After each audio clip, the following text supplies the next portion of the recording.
Good morning, students. Welcome back to our online class again. In the last class, we have discussed about how federalism is practiced in India. Bharat में इस संघ को कैसे अपनाया गया है. उसके बाद हमने डिस्कस किया था कि हमने बेसिकली किसके ऊपर फोकस किया, लेजिस्लेटिव पावर्स के ऊपर फोकस किया कि कानून बनाने की पावर्स किसकी कहां तक रहेगी. सेंटर स्टेट से रिलेटेड हमने तीन लिस्ट देखी, किस प्रकार कौन कहां कानून बनाएगा. Union list, state list, concurrent list. उसके अंदर हमने सब्जेक्ट देखे. यूनियन लिस्ट में 97, कंकरेंट में 66 और स्टेट में 47. अलग अलग पावर्स देखी, कौन कानून बनाएगा. उसके बाद देखा ये बेसिक स्ट्रक्चर है जो संविधान में लिख दिया गया, इसको बदलना भी आसान नहीं है. बदलना आसान क्यों नहीं है? The central government required 2/3 majority in Lok Sabha and Rajya Sabha. Then after it has to be ratified by at least 50% of the state legislatures. कम से कम 50% विधायिका जो हमारे स्टेट्स की हैं, यानी विधानसभाएं या विधान परिषद हैं, वो उसको रेटिफाई करेंगी. तो आसान नहीं है इस अरेंजमेंट को बदलना. उसके बाद एक चीज हम थोड़ा सा उसके अंदर जो रह गई थी वो थी कि उसके बाद किसके पास क्या पावर रहेगी. उसके लिए हमने एक इंडिपेंडेंट जुडिशरी बना दी. न्यायपालिका स्वतंत्र है. It will decide who is right और रॉन्ग इन एनी डिस्प्यूट. अगर कोई डिस्प्यूट हो जाता है इस प्रकार का तो जुडिशरी डिसाइड करती है कि कौन सही है कौन गलत है. उसके बाद फिर देखें भारत में इस फेडरलिज्म को और आगे कैसे बढ़ाया गया.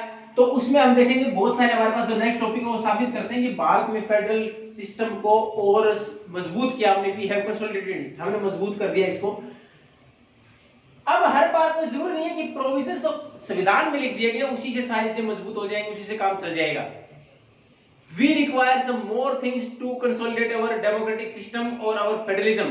उसके लिए there must be a good democratic system. Our political parties as well as our leaders must be willing to strengthen our federal system. उसके साथ हमारी पॉलिटिकल पार्टीज हैं, हमारे लीडर्स हैं, वो भी उसके प्रति डेडिकेटेड होने चाहिए कि हमें इसको मजबूत करना है. उसी कुछ एग्जांपल है. तो उसमें सबसे पहला आता है हमारे यहाँ कि हमारे यहाँ ये फेडरलिज्म को किस प्रकार प्रैक्टिस में लाया गया. Linguistic states.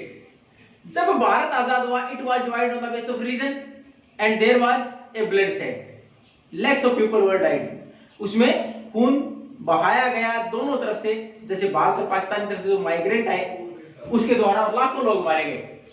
इसके आधार पर फिर हमारे जब लिंग्विस्टिक स्टेट्स की डिमांड हुई, our leaders were feared because they have already faced an experience of partition.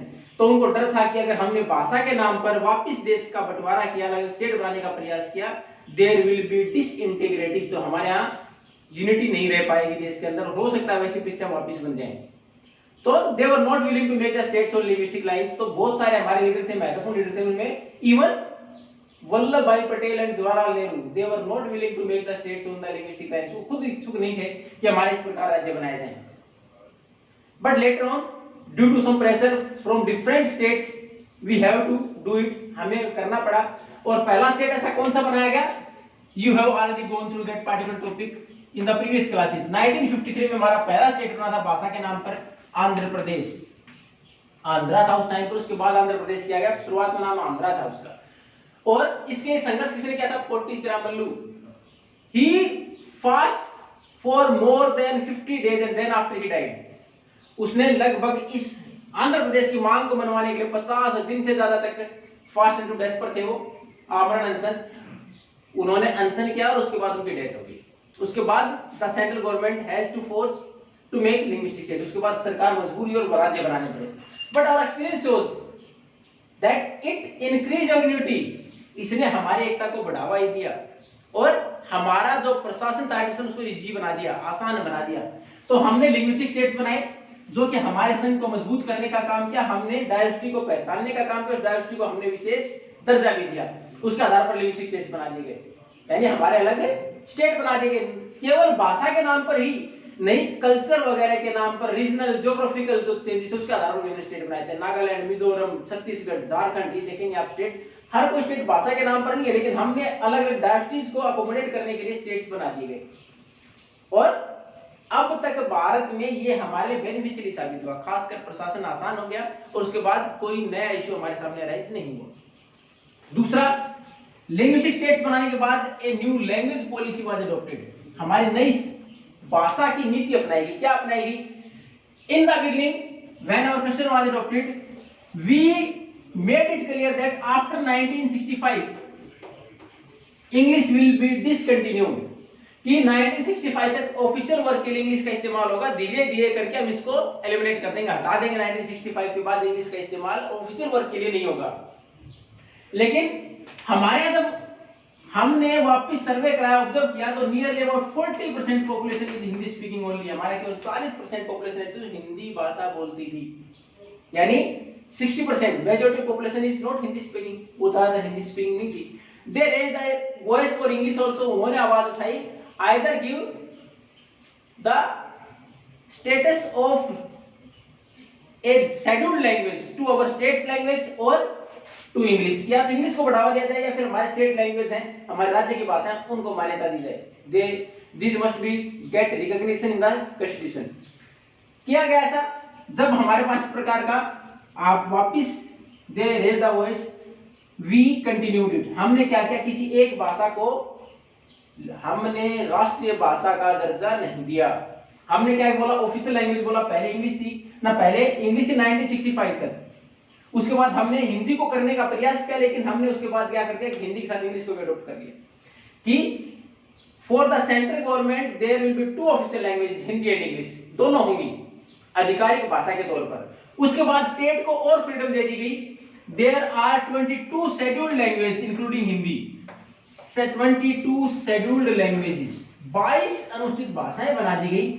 These can be used in the state as official language। राज्य जिसकी राज्य की भाषा है उसके आधार पर इन भाषाओं में से किसी को भी आपकी ऑफिशियल लैंग्वेज बना सकता है ऐसा।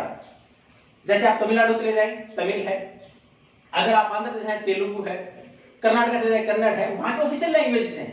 उसके साथ साथ if you are going to appear for the exam of UPSC, जो union public service commission exam कराता है, आप एग्जाम दे रहे हैं, you can opt for any of the language और शेड्यूल्ड लैंग्वेज। 22 भाषाओं में से कोई भी भाषा चुन सकते हैं आप एग्जाम देने के लिए, ये प्रोविजन कर दिया गया। तो हमारे यहाँ अलग अलग भाषाओं को भी अकोमोडेट किया गया, ये किसी के ऊपर इंपोज नहीं किया गया, नहीं तो हमारी हालत भी कैसी होती। What we observed in the first lesson with the example of Sri Lanka, Sri Lanka में जैसा हुआ था, वहां लैंग्वेज को इंपोज किया गया लोगों के ऊपर, and it create the condition of civil war, civil war की स्थिति बनी। हमने उसको अवॉइड किया, हमने लिंग्विस्टिक पॉलिसी अपनाई, and everything is fine till now, और हमारे लिए अब तक सब कुछ सही है। इसमें एक नंबर में क्वेश्चन ये पूछ लिया जाता है कि in which schedule these languages are given in our constitution, कौन सी अनुसूची में दी गई है। These are in the 8th schedule, 8वीं अनुसूची संविधान की, उसके अंदर हमारी भाषाओं का वर्णन किया गया। ये हमारा पहला लैंग्वेज स्टेट बनाया गया, फिर उसके बाद लैंग्वेज पॉलिसी। अब तीसरा सेंटर स्टेट रिलेशंस, कि हमारे यहाँ राज्य और केंद्र के बीच में संबंध किस प्रकार से कि हमारे संघ को मजबूत किया।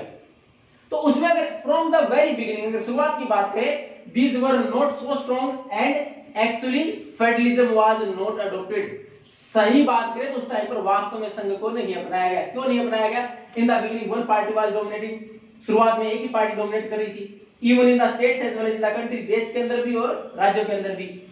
And whenever any opposition party came to power in any state, अगर कोई opposition party सेंटर के अलावा स्टेट के अंदर आ गई पावर में, तो सेंटर में वही party, they undermine the power of that particular state, उस स्टेट की पावर को कम करने का प्रयास किया। Even the governments were dismissed, यहां तक कि सरकारों को हटाया गया by misusing the power of constitution, संविधान की पावर्स का गलत इस्तेमाल करके। संविधान की कौन सी पावर, ये पढ़ चुके हम, कौन सी पावर बताइए। थ्रू आर्टिकल 356, आर्टिकल 356 के द्वारा किसी भी स्टेट के अंदर प्रेसिडेंशियल रूल लगाया जा सकता है। क्या? राष्ट्रपति शासन लगाया जा सकता है। किस आधार पर? मिस गवर्नमेंट की वहां का शासन अच्छा नहीं चल रहा है, इस आधार पर लगाया जा सकता है। इसका इस्तेमाल किया गया during the first 20 to 30 years of our independence, after independence. आजादी के बाद जब हमारे यहाँ सेंटर और स्टेट में एक ही मजबूत पार्टी थी, अगर कोई ऑपोजिशन पार्टी आ गई स्टेट के अंदर तो इसका इस्तेमाल बार बार किया गया, यहां तक कि उस स्टेट को डराने धमकाने के लिए को अपना इस्तेमाल सेंटर के अनुसार करें, नहीं तो स्टेट की पावर को अंडरमाइन करते हुए स्टेट की सरकार को हटा दिया जाता। तो ऐसा हुआ, लेकिन स्थितियां बदली कब? संघ मजबूत कब हुआ? आफ्टर 1990, 1990s की बात करें तो अब देखें स्थितियां बदली, कैसे बदली। 91 ऑनवर्ड, 91 से 96 नरसिम्हा राव, पीवी नरसिम्हा राव देश के प्रधानमंत्री बने, और 96 के बाद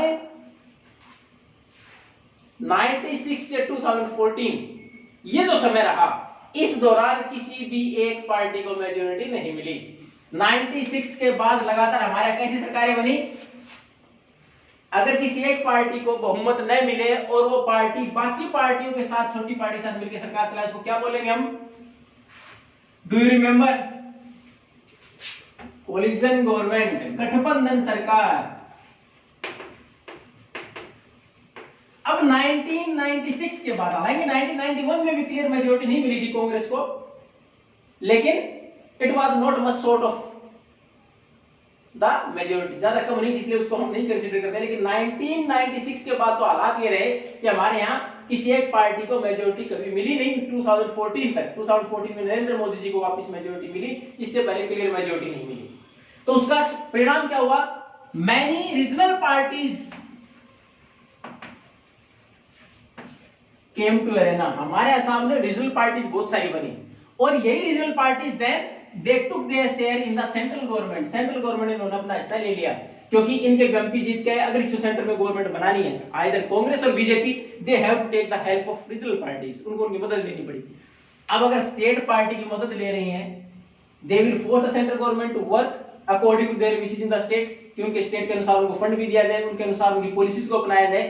तो सेंट्रल गवर्नमेंट के ऊपर उसका प्रेशर बढ़ा, और धीरे धीरे संघ ज्यादा मजबूत हुआ, क्योंकि स्टेट, जहां तक स्टेट की पावर को अंडरमाइन किया जाता था, वो सिस्टम खत्म हो गया, क्योंकि अब स्टेट हावी हो गए सेंट्रल गवर्नमेंट के ऊपर बहुमत नहीं मिलने की वजह से।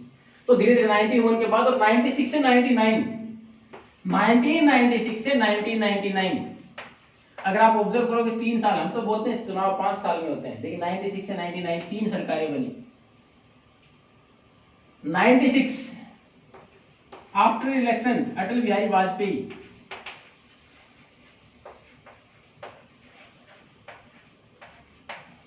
for 13 days. Then after H.D. Devegowda,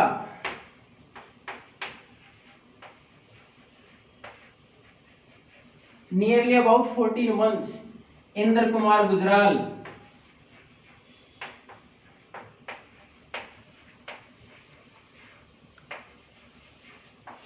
up to 99. There were 3 prime ministers. And again in 1999, it became the largest party but didn't get the majority. Again, Atal Bihari Vajpayee became the Prime Minister of India. For how many days? Actually 1998, up to 1998 again for 13 months. Then after 1999 again elections were held. 3 elections were held, 96, 98, 99, लगातार 3 साल में 3 बार चुनाव। और उसमें देखो प्रधानमंत्री कितनी बार बदले, वाजपेयी, देवगौड़ा, गुजराल, फिर वापस वाजपेयी। तो ये हमारे यहाँ एक समय ऐसा भी आया जिसमें कि सेंट्रल गवर्नमेंट के ऊपर कौन हावी थे?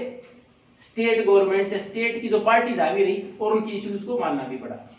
इससे हमारे यहाँ संघ मजबूत हुआ, कि स्टेट को उनका हिस्सा मिला, उनका शेयर मिला। अब अगली क्लास में हमारा लास्ट टॉपिक होगा डिसेंट्रलाइजेशन, कि हमने फेडरलिज्म संघ को और मजबूत करने के लिए तीसरा लेवल और बनाया, और उसको कुछ पावर भी दी। वो था डिसेंट्रलाइजेशन, विकेंद्रीकरण, the third tier of the government. If you have any doubt then you can ask. Thank you, have a nice day.